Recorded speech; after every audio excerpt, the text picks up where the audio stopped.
Hey guys, welcome back to Storytime with YDRC. Today we're going to be continuing to read Warriors, Fire and Ice. Now last time we left off right at the beginning of chapter 13, so that's where we're going to start for today. So let's get started. Chapter 13. As the sun sank into the forest, Fireheart waited beside the pine tree where Cinderpaw had buried her first lot of fresh kale.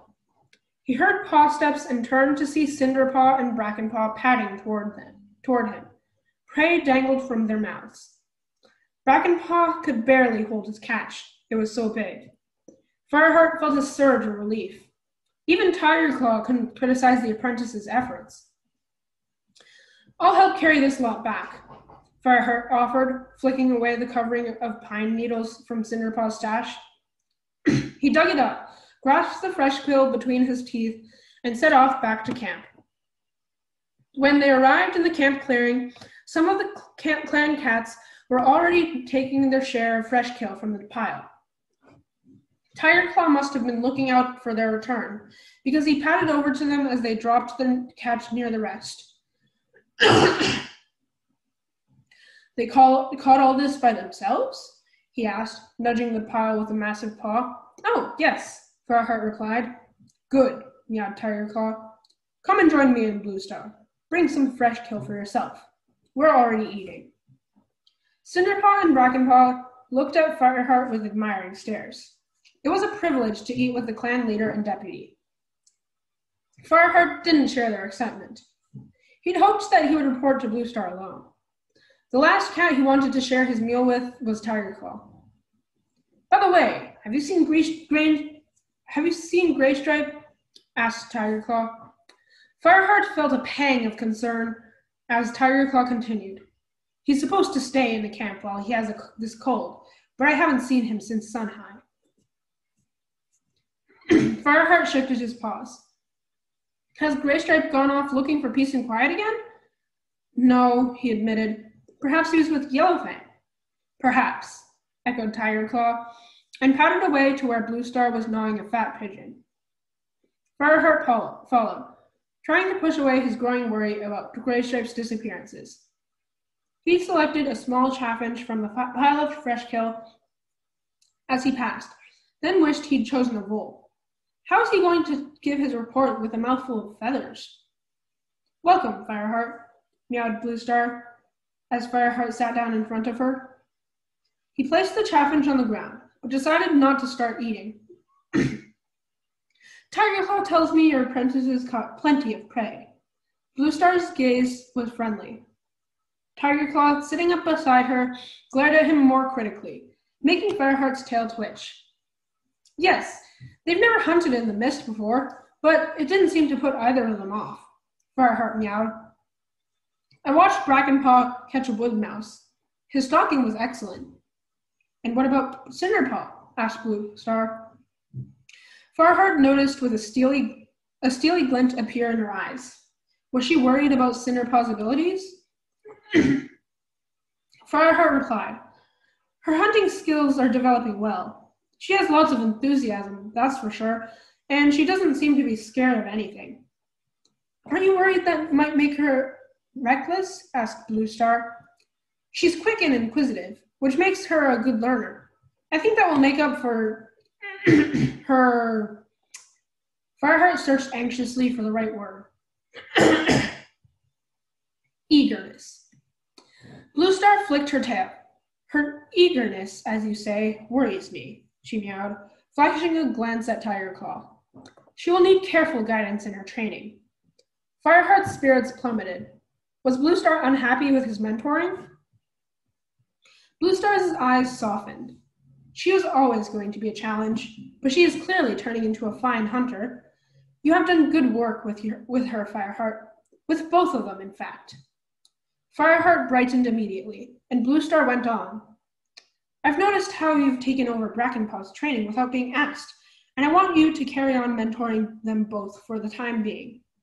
Tigerclaw turned his gaze away, but Fireheart didn't miss the anger that flashed in his eyes. "Thank you, Bluestar," he meowed. "I see your missing friend has returned," Tigerclaw growled without turning his head. Fireheart spun around to see Graystripe appearing from behind the nursery. He was probably just getting some peace and quiet, he suggested. He's still feverish, and it can't be easy being stuck in camp all day. Easy or not, he should be concentrating on getting better, meowed Tiger Claw.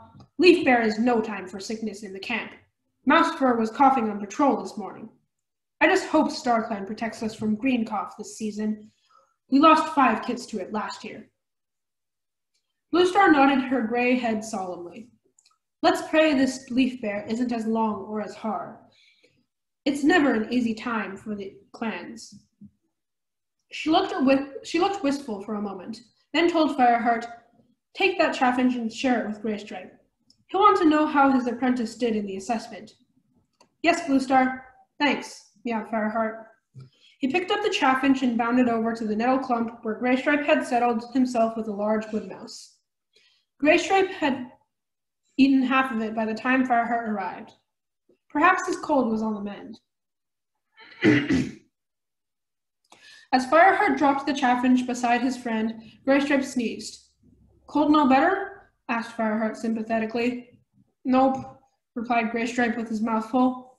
I guess I'll have to stay in camp a while longer. Fireheart thought his friend sounded a lot more cheerful than he had before, but he didn't want to betray his growing suspicion that Graystripe was up to something. Brackenpaw did really well in his assessment today, he meowed. Really? Graystripe took another bite of mouse. That's good. Yeah, he's a great hunter, Fireheart started to eat his chaffinch. Graystripe, he meowed after a long silence. Have you been out of the camp the past few days? Graystripe stopped chewing. Why do you ask? Fireheart's tail twitched uncomfortably.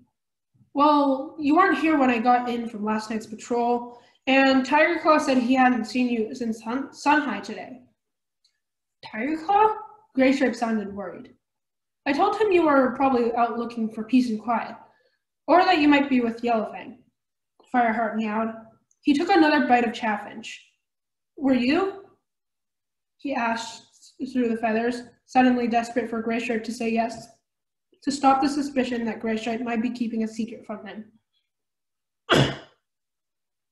But Graystripe ignored Fireheart's query. Well, thanks for covering for me. He carried on chewing. Fireheart didn't ask any more questions, even though he was burning with curiosity.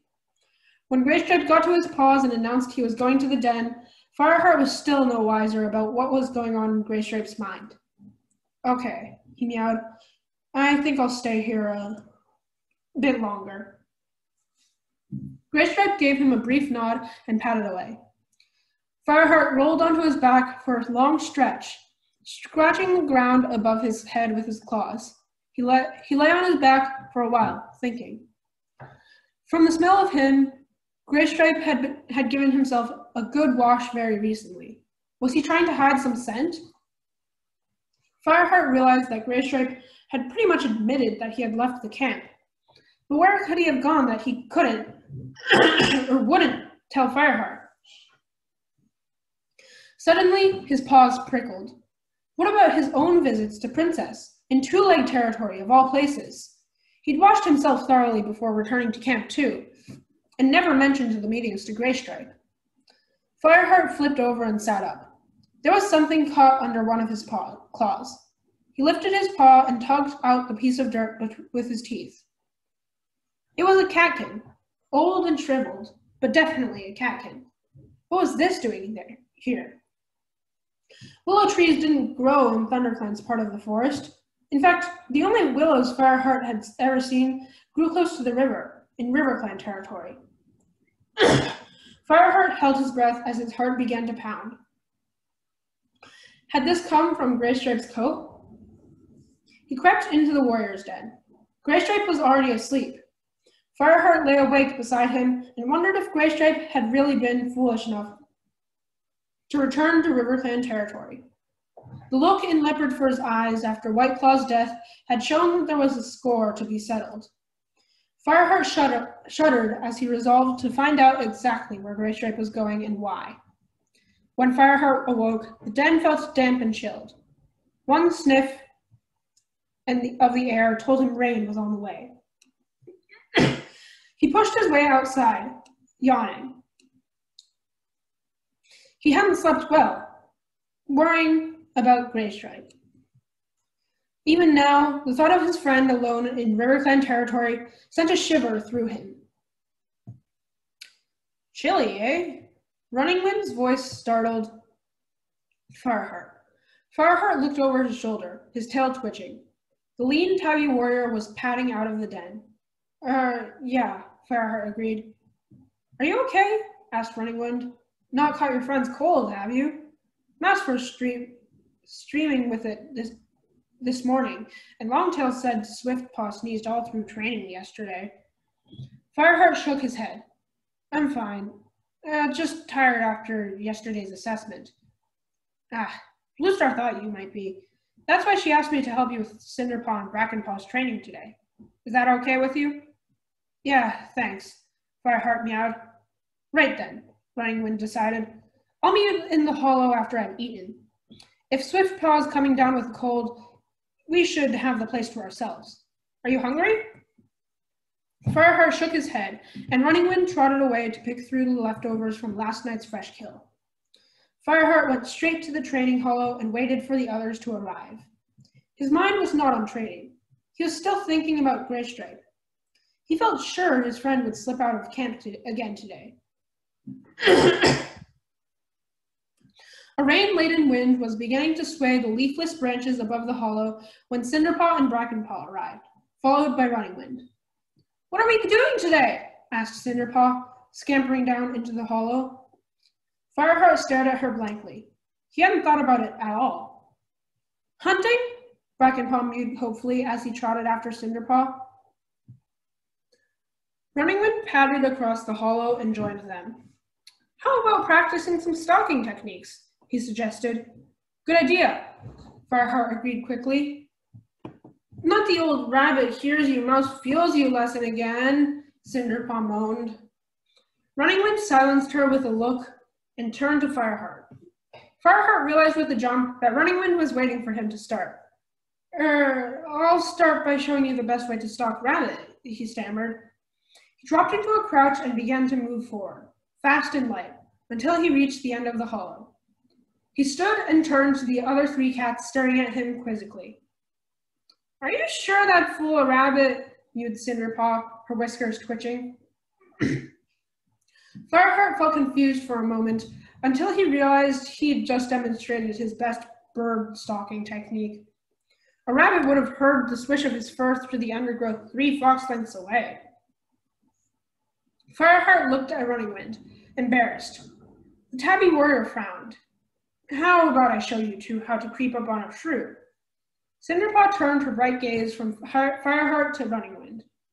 Fireheart sighed and padded over to watch. By sunhigh, Fireheart was still finding it difficult to concentrate on the training lesson.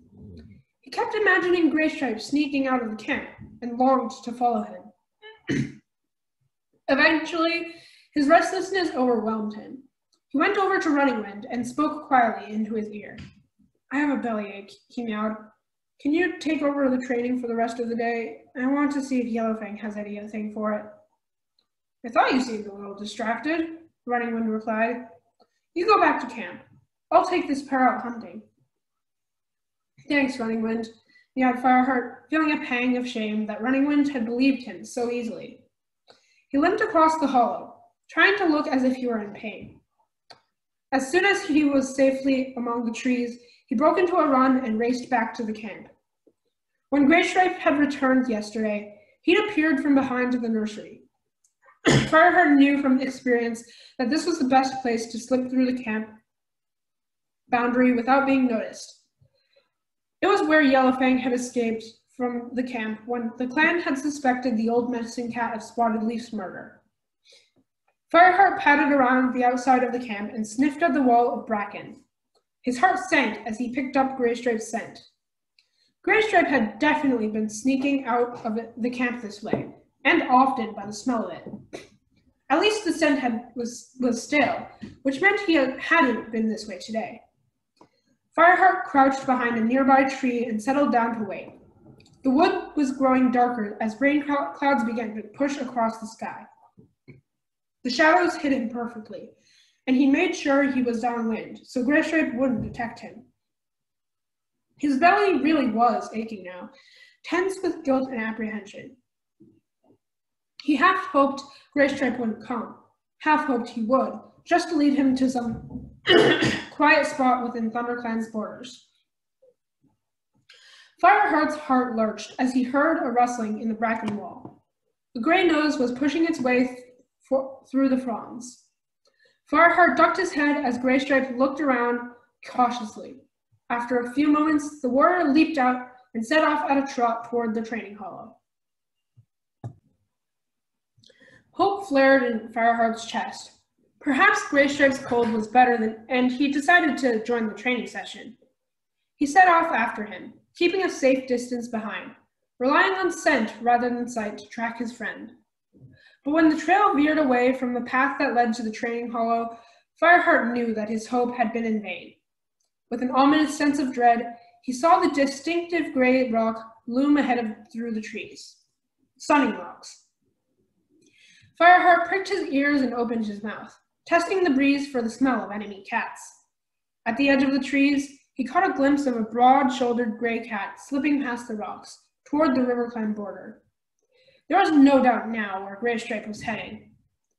As soon as his friend was out of sight, Fireheart padded forward and peered down the slope to the river. By the swaying of the undergrowth, Fireheart could guess where Graystripe was.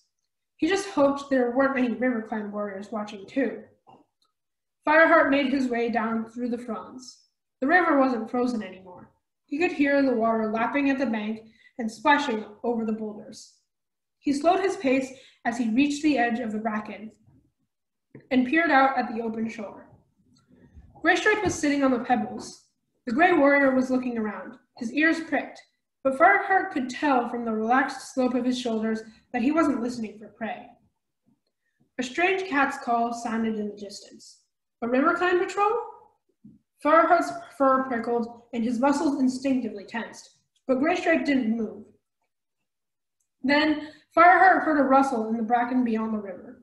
Still, Graystripe stayed where he was. Fireheart held his breath as a face appeared on the far riverbank. With barely a sound, the silver she-cat emerged from the undergrowth and slipped into the river. Fireheart felt his heart miss a beat.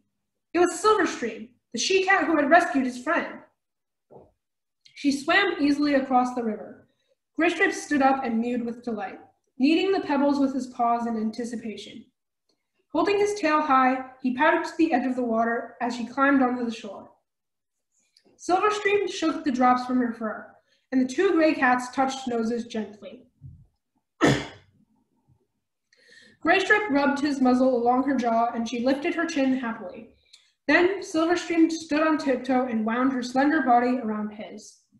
For once, Graystripe didn't seem to mind getting wet at all, because he purred loud enough for Fireheart to hear as Silverstream pressed her damp fur against him. Chapter 14. Fireheart's hackles bristled with horror. How could Graystripe be so stupid? He was breaking every part of the warrior code by meeting this cat from another clan. Graystripe! Fireheart hissed as he sprang from the bushes. The two cats spun around to face him. Silverstream's ears flattened angrily. Graystripe just stared at him, startled. You followed me. Fireheart ignored his stunned meow. What are you doing? Don't you know how dangerous this is? Silverstream spoke up. It's okay. There won't be a patrol here till after sunset. You can be sure of that, can you? As if you know all your clan's movements, Fireheart growled. Silverstream lifted her chin. Actually, I do. My father is Crooked Star, the leader of RiverClan. Fireheart froze. What are you playing at?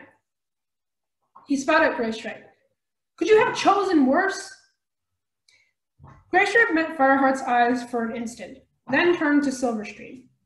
I'd better go, he mewed. Silverstream blinked slowly and stretched her head forward to touch his cheek. They closed their eyes and remained still for a moment.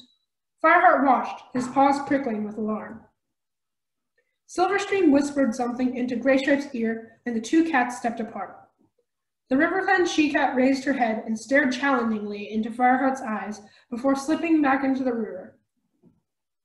Graystripe bounded over to Fireheart's side. The two friends didn't speak as they raced out of RiverClan territory and back past Sunnyrocks. As they approached the camp, Graystripe slowed his pace. Fireheart slowed too. "You must stop seeing her," he panted. His panic had lessened now that they were well away from the RiverClan border, but he was still angry. "I can't," replied Graystripe hoarsely. He coughed, his sides heaving. "I don't understand," Fireheart meowed. "RiverClan is completely hostile to ThunderClan at the moment. You heard Leopard Fur after Whiteclaw died." Fireheart winced, knowing that the reminder would be painful for his friend, but he couldn't stop now. "How do you even know you can trust this RiverClan cat?" "You don't know Silverstream," Graystripe spat back. He stopped and sat down, his eyes glazed with pain. "And there's no need to remind me about Whiteclaw. Do you think it's easy knowing I'm responsible for the death of one of Silverstream's clanmates?" Fireheart snorted, impatiently. Whiteclaw was an enemy warrior, not a clanmate. But Graystripe went on. "Silverstream understands it was an accident. The gorge was no place for a battle. Any cat could have fallen there." Fireheart paced around him as Graystripe began to lick the scent of Silverstream from his fur. "It doesn't matter what Silverstream thinks. What about your loyalty to ThunderClan?" he demanded. "You're breaking the clan code by seeing her." Graystripe stopped washing. "You think I don't know that?" he hissed. "Do you doubt my loyalty to ThunderClan?" "What else can I think? You can't see her without lying to the clan. And what if we have a battle with RiverClan? Have you thought about that?" "You worry too much," Graystripe snapped. "It won't come to that.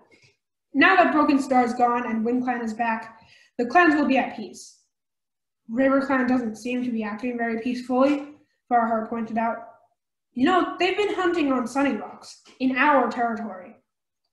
"They've been hunting on Sunnyrocks since before I was kidded," scoffed Graystripe, twisting to wash the base of his tail. Fireheart carried on pacing. Graystripe just didn't seem to understand what he was doing. "Okay, what if a RiverClan patrol catches you?" "Silverstream won't let that happen," answered Graystripe, between long licks along his bushy tail. "For StarClan's sake, are you even a bit worried?" Fireheart burst out, exasperated. Graystripe stopped washing and looked up at his friend. "You don't get it, do you? StarClan must have planned this. Look, Silverstream wants to see me, even after what happened to Whiteclaw. We share the same thoughts. It's as if we were born into the same clan." Fireheart realized it was pointless to argue anymore. "Come on," he meowed heavily. "We'd better get back before you're missed again." Graystripe got to his paws. Side by side, he and Fireheart walked to the top of the ravine and looked down at the camp. Over and over, one thought echoed in Fireheart's mind. How could Graystripe love Crooked Star's daughter, but remain loyal to ThunderClan? He glanced at Graystripe, and they began to climb down the steep slope home. They crept back into the camp the same way Graystripe had left it. Fireheart held his breath as he squeezed through the boundary wall, angry with Graystripe for making him sneak around like this. His heart sank as they rounded the nursery to find Whitestorm approaching them. "Graystripe, you should be resting, not hanging around there. That cough of yours has already begun to spread. We don't want it getting into the nursery," warned the warrior. Graystripe nodded and padded back toward the warrior's den. "And you?" Fireheart's ears flicked nervously as Whitestorm turned to him. "Shouldn't you be training your apprentices?" "I came to get something from Yellowfang for a bellyache," Fireheart mumbled. "Well, go and get it then," replied Whitestorm. "And once you have, you can make yourself useful and find some fresh kill. It's Leaf Bear. We can't have young warriors hanging around the camp doing nothing." "Yes, Whitestorm," meowed Fireheart. He turned away, relieved to escape any more questions, and ran toward Yellowfang's den. Yellowfang was busy mixing herbs. There were several heaps of leaves gathered in front of her. Fireheart stood and watched her for a moment without speaking. He felt sad, drained after the row with Graystripe. He couldn't help wishing it were Spotted Leaf here mixing herbs instead of Yellowfang. Yellowfang glanced up at him. My supplies are running low. I might need help to restock. Fireheart didn't reply. He was just wondering if he should confide his worries about Graystripe when she interrupted his thoughts. It looks like there's white cough in the camp, she growled, prodding impatiently at Dried Leaf. 2 cases this morning. Swiftpaw? Asked Fireheart. The old medicine cat shook her head. Swiftpaw's just got a cold. It's Speckletail's kit, and Patchpelt. Not serious at the moment, but we need to concentrate on getting the clan strong. Leafbear always brings the threat of green cough. Fireheart understood her concern. Green cough was a killer. Yellowfang looked up again. What do you want? Oh, nothing. Just a bellyache. But it doesn't matter if you're busy. Dad? She meowed. No, Fireheart admitted, unable to meet her gaze. Then come back when it is. The medicine cat went back to her mixing. Fireheart turned to leave, but Yellowfang called him back. Make sure Graystripe stays in his den, will you? He's a strong young warrior. If you were resting, his cough would be better by now. Fireheart's tail twitched nervously. Had she guessed that Graystripe had been slipping out of the camp? He waited, his heart thudding in case she was going to say more. But Yellowfang was frowning at the herbs again, so he padded quietly away. It was getting dark, and Fireheart knew he had only a short time left for hunting. He quickly caught a shrew, a chaffinch, and a mouse, but hesitated before returning to camp. His fears for Graystripe felt more important than anything Whitestorm might say if he didn't add something to the fresh kill pile in time. Fireheart came to a decision. If Graystripe wouldn't listen to reason, maybe Silverstream would. He stashed his catch beneath a tree root and covered it with leaves. For the second time that day, he turned toward Sunny Rocks. The rain that had been threatening all day finally began to fall. It was drumming steadily on the bracken by the time Fireheart crept down the shadowy slope toward the river. Even in the rain, Silverstream's scent was easy to find. Fireheart followed the trail to the place where he had found Graystripe and Silverstream together. Hyper alert, he padded onto the shore. The dark water rushed past relentlessly, sending a shiver down Fireheart's spine. He had no desire to swim across. His fur did not have the oily protection from the water that of the river clan cats had, and Leafbear was no season to get us soaking. Suddenly, Fireheart froze. He smelled river clan warriors. He dropped to a crouch and looked across the river to see Silverstream pushing her way through the trailing branches of a willow. Behind her came 2 of her clan, one of them a warrior with massive shoulders and battle-torn ears. The warrior sniffed the air suspiciously and peered around. Fireheart heard the blood roaring in his ears. Had the warrior picked up his scent? Alright guys, so that's where we're going to end off this episode of Warriors Fire and Ice. As always, don't forget to like and subscribe so you don't miss the next one. That's it for this episode. Bye guys!